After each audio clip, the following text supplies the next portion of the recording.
Pakistan Bahawalpur studio سے programme صاحبان کے ساتھ میں ہوں محمد عامر آوان۔ سامعین، یہ پروگرام آپ قومی نشریاتی رابطے پر سن رہے ہیں۔ سامعین، بزرگ شہری ہمارے اس پروگرام کا موضوع ہیں۔ بزرگوں کے بارے میں یہ پروگرام کرنے کا مقصد معاشرے کو بزرگوں کی اہمیت کا احساس دلانا ہے اور ان بزرگوں کے تجربات اور مشاہدات کو نئی نسل تک پہنچانا بھی ہے۔ بزرگ ہمارے معاشرے کے اہم اور ذمہ دار شہری ہیں۔ اس معاشرے میں بزرگوں کو خاندان میں سب سے اہم حیثیت حاصل ہے اور ان کے مشورے اور رہنمائی نہ صرف خاندان بلکہ ملک و قوم کے لیے بہت ضروری ہیں۔ اس پروگرام میں ہم آپ کے لیے جو سلسلے پیش کریں گے ان میں سب سے پہلے میرا ذوق میرا شوق، جس میں ہم آپ کے لیے ایک شخصیت کا انٹرویو پیش کریں گے، اور دوسرا سلسلہ یادش بخیر۔ سامعین، بہت سے بزرگ خواتین و حضرات کھیل، باغبانی، شاعری اور نامور بزرگ شہریوں سے جیسے کہ کھلاڑی، ادیب، شاعر، آرٹسٹ، اداکار ہم اس سلسلے میں شامل کرتے ہیں۔ تو آج جس شخصیت سے ہم آپ کی ملاقات کروا رہے ہیں، معروف شاعر خورشید ناظر کا، شریک گفتگو ہیں سجاد احمد بری۔ ریڈیو پاکستان بہاولپور کے اسٹوڈیوز میں آج ہماری مہمان شخصیت کا تعلق شعر و ادب سے ہے۔ کم و بیش 25 کتابوں کے مصنف ہیں۔ آئیے ان سے ان کی تخلیقی زندگی کے حوالے سے گفتگو کرتے ہیں۔ جناب خورشید ناظر، آپ کو خوش آمدید کہتا ہوں ریڈیو پاکستان بہاولپور کے اسٹوڈیوز میں۔ ہم ذوق و شوق کی بات کرنا چاہتے ہیں۔ قلم و کرتاز سے آپ کی محبت، آپ کا ذوق، آپ کا شوق، یہ کہانی کب سے شروع ہوئی؟ میں ایک خوش نصیب انسان ہوں، اس لیے کہ میں ایسے گھرانے میں پیدا ہوا جہاں اشعار کی وقت سے لوگ واقف تھے، جی، اور جہاں علم و ادب سے وابستگی ان کا شعار تھا۔ میرے والد گرامی بلا مبالغہ ہزاروں اشعار انہیں ازبر تھے۔ میرے والد گرامی اپنے بڑے صاحبزادے سے عام طور پر خواجہ فرید کا کلام سنا کرتے تھے۔ جی، تو میں نے ایک دن دیکھا، میں اس وقت غالباً 7ویں یا 8ویں میں پڑھتا تھا، کہ جب کلام پڑھا گیا تو اس میں مجھے ایک خامی نظر آئی۔ تو میں نے فوراً بابا سے کہا، بابا اس میں تو غلطی ہے۔ کہ کیسی بات کر رہے ہو، خواجہ غلام فرید کے کلام میں غلطی؟ میں نے کہا، جی غلطی تو غلطی ہوتی ہے، آپ میری بات سن لیں، اس کے بعد آپ اس کا اندازہ خود کریں گے۔ فرمایا، سناؤ۔ میں نے کہا کہ بھائی نے یہ شعر پڑھا ہے، کت رہ گئے او جھگڑے جھیڑے، کت رہ گئے او کھیڑے بھیڑے۔ میں نے کہا یہ بھیڑے کا جھیڑے کے ساتھ کوئی قافیہ نہیں بنتا۔ میرا ذاتی خیال ہے کہ جن لوگوں نے یہ دیوان مرتب کیا ہے ان سے کوئی غلطی ہوئی ہے۔ جی، اور میرا ذاتی خیال یہ ہے کہ شعر یوں ہونا چاہیے، کت رہ گئے وہ جھگڑے جھیڑے، کت رہ گئے وہ بھیڑے کھیڑے۔ اب کھیڑے اور جھیڑے کا قافیہ بالکل ٹھیک ہے۔ آپ کو پتہ ہے بری صاحب، بعد میں میری اسی صرف فرید کی قوافی میں جو غلطیاں پیدا کر دی گئی ہیں اس پر میری ایک کتاب آئی ہے۔ اس کا نام ہے خواجہ فرید کی قافیوں میں قوافی کا فنی جائزہ۔ تو صرف اسی پر، اور اسے میں نے جدول بنا کے باقاعدہ ایک ٹیکنیکل انداز میں نے قوافی کا جائزہ لیا، جس کی آج تک تردید نہیں ہوئی۔ اور میرا ذاتی خیال ہے کہ خواجہ غلام فرید پر یہ ظلم ہوا، ان کے دیوان کو ان لوگوں نے مرتب کیا جن کا یہ منصب نہیں بنتا۔ تو وہاں گھر میں اس طرح کا ماحول تھا، غزل پر بہادر شاہ ظفر، غالب، فلاں فلاں، ابو سے ہم فرمائش کر کے سنا کرتے تھے۔ لاشعوری طور پر وہ شعر کا جو ایک احساس ہے، شعری احساس ہے یا شعری شعور ہے، وہ اندر سے بیدار ہوتا گیا۔ اور دوسری بات یہ تھی کہ ہمارے وقت میں بہت ساری لائبریریاں ہوتی تھیں جہاں اکنی دیتے تھے اور جا کے کتاب لے آتے تھے، اور شام کو وہ کتاب واپس دینا ہوتی تھی۔ ارد گرد کے لوگ ایسے تھے جو سلجھے ہوئے لوگ تھے، جو شعر کو سنا کرتے تھے، شعر کو پڑھا کرتے تھے۔ یعنی گھر کا ماحول، شہر کا ماحول اور لائبریری سے تعلق، ان تین چیزوں نے جی آپ کا پہلا قدم ادبی میدان میں رکھا۔ پہلی تخلیق کی کچھ یاد؟ جی، پہلی تخلیق شعر کہنے کے بارے میں اگر آپ پوچھنا چاہتے ہیں تو وہ تو میں نے 7ویں یا 8ویں میں کہہ لیا تھا۔ جی، مجھ سے کیا عہد بے وفائی ہے، واہ، کیا یہی طور آشنائی ہے۔ آپ کو پتہ ہے اس زمانے میں میر درد کو پڑھنا اچھے لوگوں کا خاص مشغلہ تھا، غالب کو پڑھنا.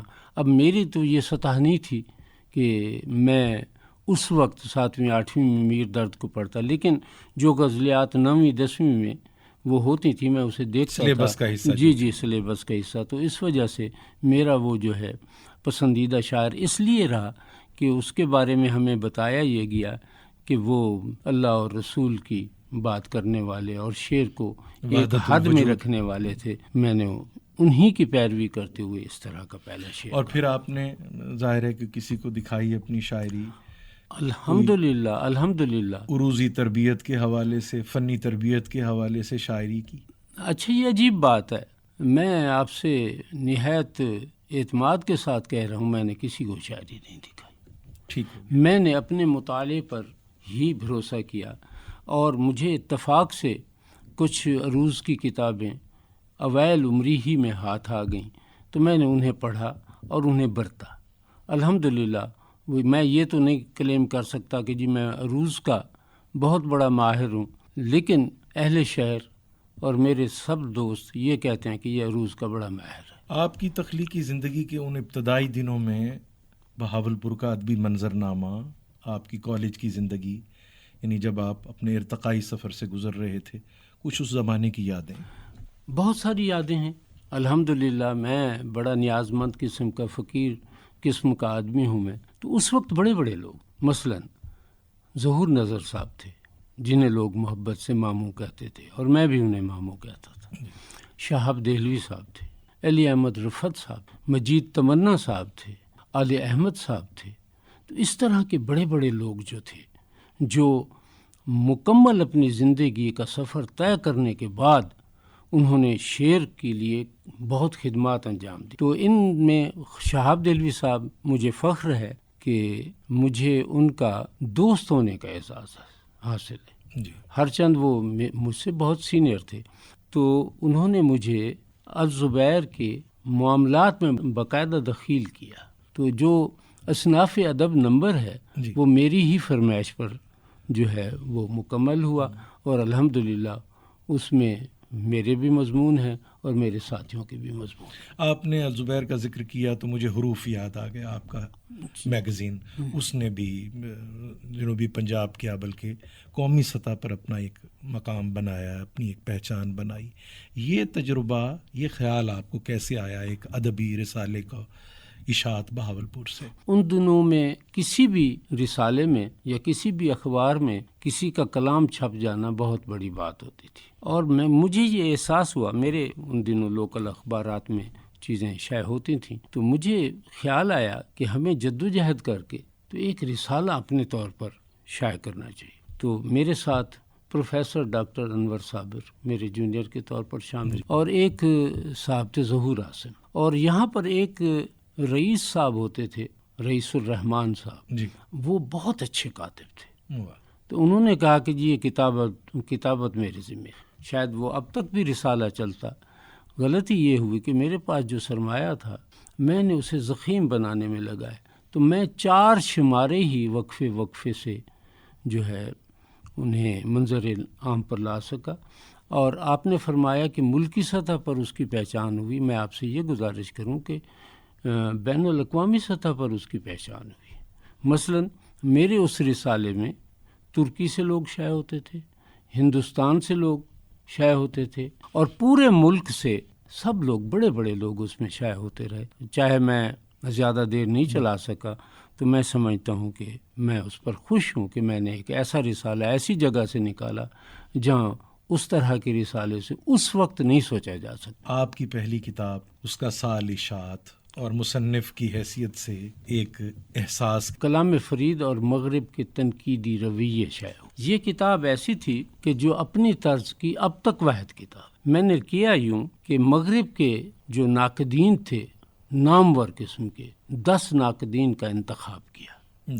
ان کا شاعری کے بارے میں جو معیار ہے انہیں میں نے اپنے لیے اخذ کیا. اس کا تعارف کرایا کہ شاعری کے بارے میں مثلا ہومر کا کیا رویہ ہے، لانجینس کا کیا رویہ ہے، دانتے کا کیا رویہ ہے، ورڈسورتھ کا کیا رویہ ہے. تو میں نے وہ سامنے رکھ کے خواجہ غلام فرید کے کلام میں سے 10 نہیں 20 نہیں ہزاروں امثال کو سامنے رکھ کے یہ ثابت کیا کہ خواجہ غلام فرید ہمارا وہ شاعر ہے کہ جس کے مقابلے کی دنیا میں شاعری نہیں ہو سکتا. اس پر مجھے اسلامیہ یونیورسٹی اب تو کہتے ہیں، ہم تو اسے اسلامیہ یونیورسٹی ہی کہتے ہیں، تو انہوں نے مجھے 7 سالہ خواجہ فرید ایوارڈ عطا کیا. یہ تھی پہلی کتاب.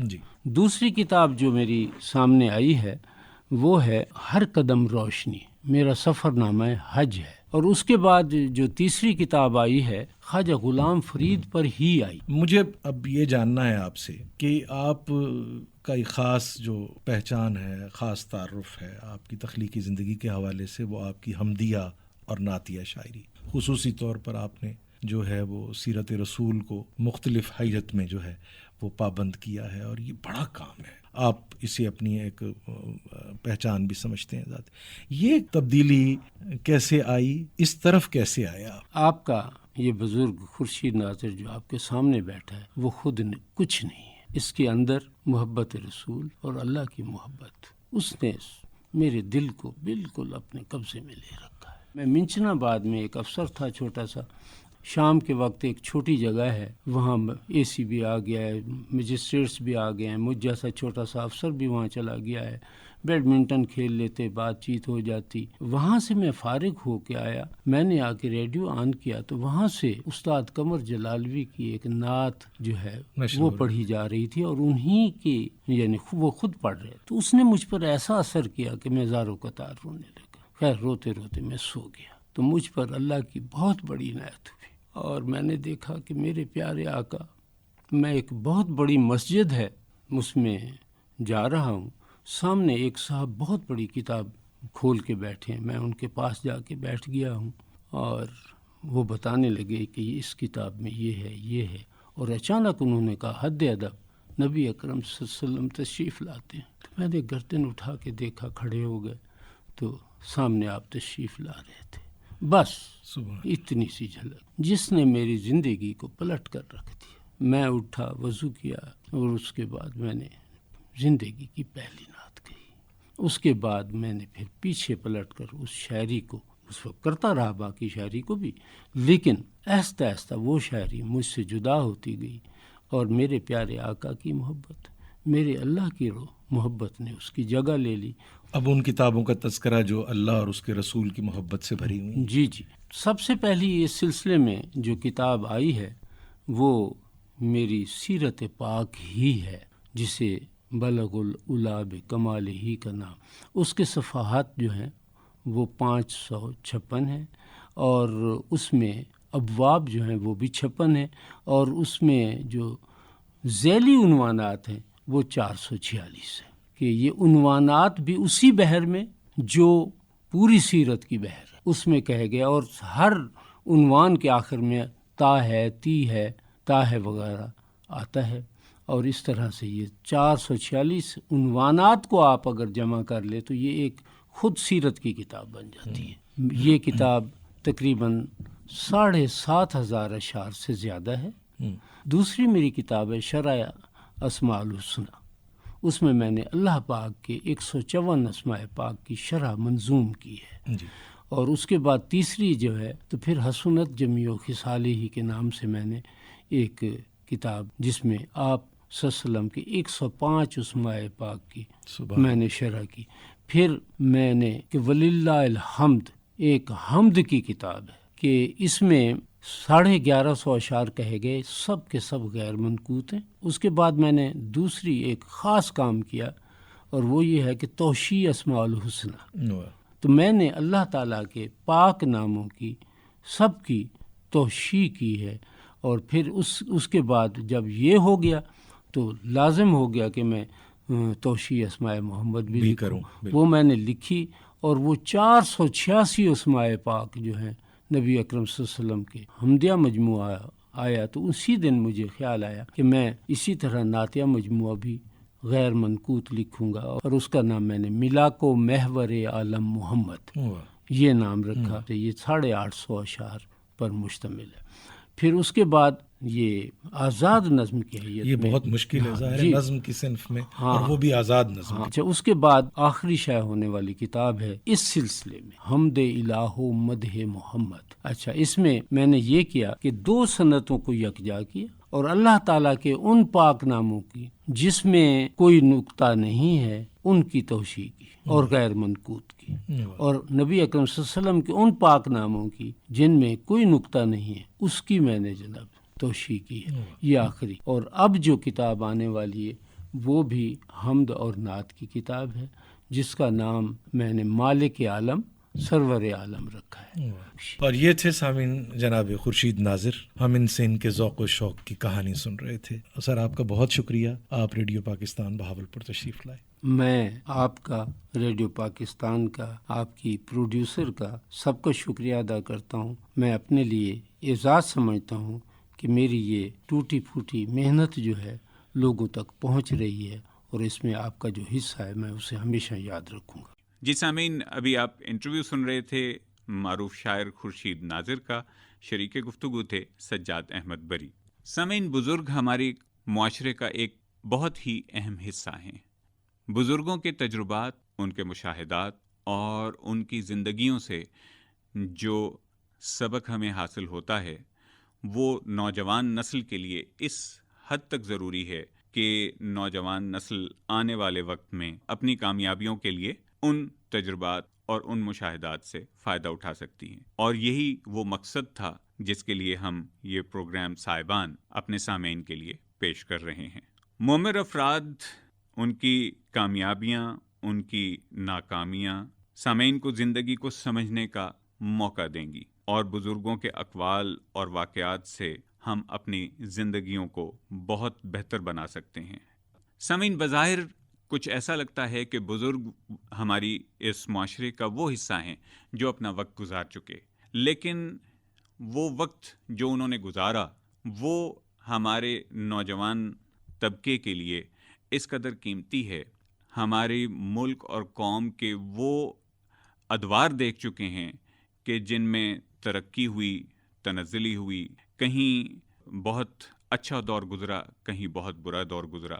اب آپ یہ دیکھیے کہ ان تمام ادوار کے حوالے سے ہم اگر اپنے ملک اور قوم کے لیے آنے والے وقت کا لاہ عمل تیار کرتے ہیں تو ان بزرگوں کے مشاہدات اور خیالات اور تجربات ہمارے لیے انتہائی ضروری ثابت ہوتے ہیں۔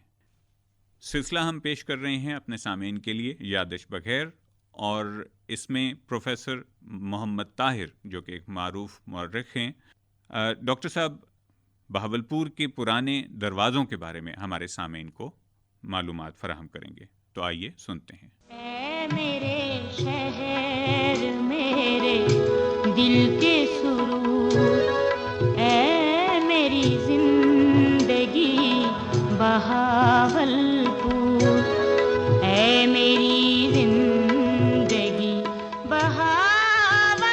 قدیم دور میں شہروں کو بیرونی حملہ آوروں کی براہ راست یلغار سے بچانے کے لیے انہیں اونچی فصیلوں اور مضبوط دروازوں سے محیط کیا جاتا تھا۔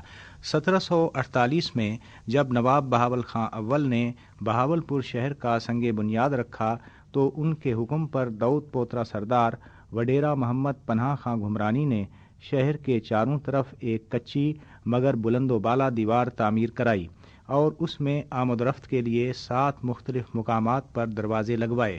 ان 7 دروازوں میں سے 5 کے نام ان کے بالمقابل واقع شہروں یا مقامات کی نسبت سے تجویز ہوئے، جیسا کہ شہر کے وسط مشرق میں واقع دروازے کا نام ریاست بیکانیر کی وجہ سے بیکانیری دروازہ پڑا، جسے اب باب فرید یا فرید گیٹ کے نام سے موسوم کیا جاتا ہے، جبکہ مغربی سمت میں تعمیر ہونے والا دروازہ شہر شکارپور کی نسبت سے شکارپوری دروازہ کہلایا۔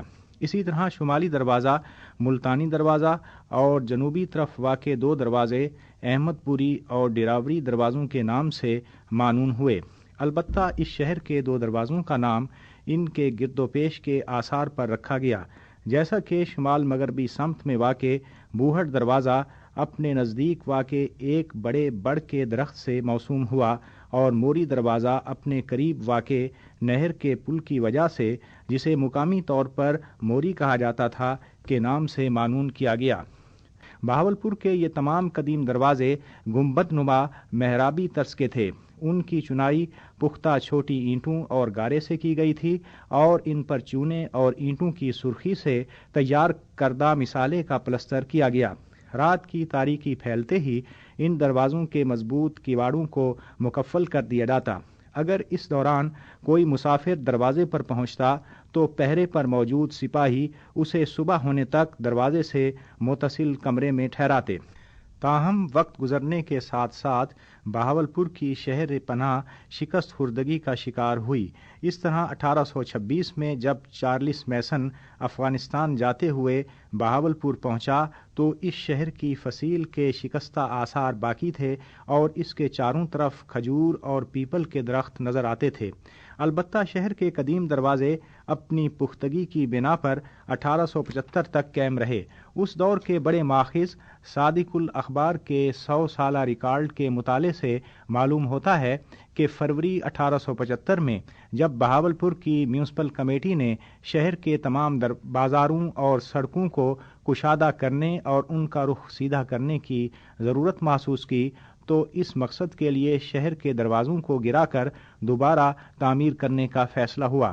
شہر کے یہ تمام دروازے نئے نقشے کے مطابق 1876 سے 1879 کے دوران تعمیر ہوئے۔ ان کی باقیات باب فرید اور احمد پوری دروازے کی صورت میں آج بھی موجود ہیں۔ کیونکہ شہر کے نئے بلند و بالا دروازوں کا بڑا مقصد نقشہ کے مطابق بازار کی نئے سرے سے تعمیر تھا، اس لیے شہر کے تمام دروازوں کے درمیان اپنی انہی خصوصیات کی بنا پر کم و بیش 100 برس بیشتر شہر بہاولپور بیک وقت دروازوں کا شہر، باغات کا شہر اور بازاروں کے شہر کی حیثیت سے سامنے آیا۔ شہر میرے دل کے سرور، اے میری زندگی بہاولپور، اے میری زندگی بہاولپور،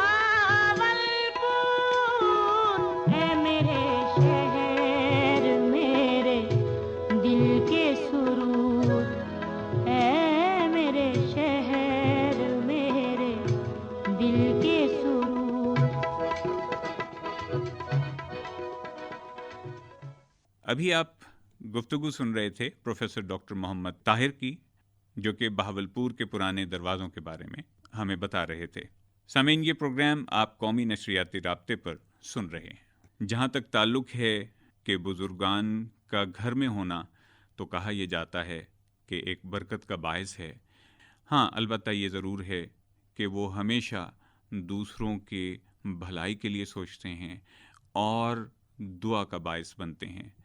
نوجوان طبقے کو خاص طور پہ یہ سمجھنا ضروری ہے کہ بزرگوں کی موجودگی ہمارے گھروں میں ہمارے لیے نہ صرف برکت کا باعث ہے، بلکہ ہماری پہچان ہمارے بزرگوں سے بنتی ہے، اور وہ اقوام جو اپنے بزرگوں کو بھول جاتی ہیں وہ ہمیشہ تباہی اور بربادی کی طرف جاتی ہیں۔ لہٰذا اس قیمتی اثاثے کا بہت خیال کیجیے اور اس قیمتی اثاثے سے بھرپور فائدہ بھی اٹھا لیجیے۔ سامعین، پروگرام صاحبان آپ قومی نشریاتی رابطے پر سن رہے تھے۔ پروگرام کا وقت اب ختم ہوا چاہتا ہے۔ اپنے میزبان محمد عامر آوان اور پروڈیوسر شبانہ علی کو اجازت دیجیے۔ اللہ حافظ۔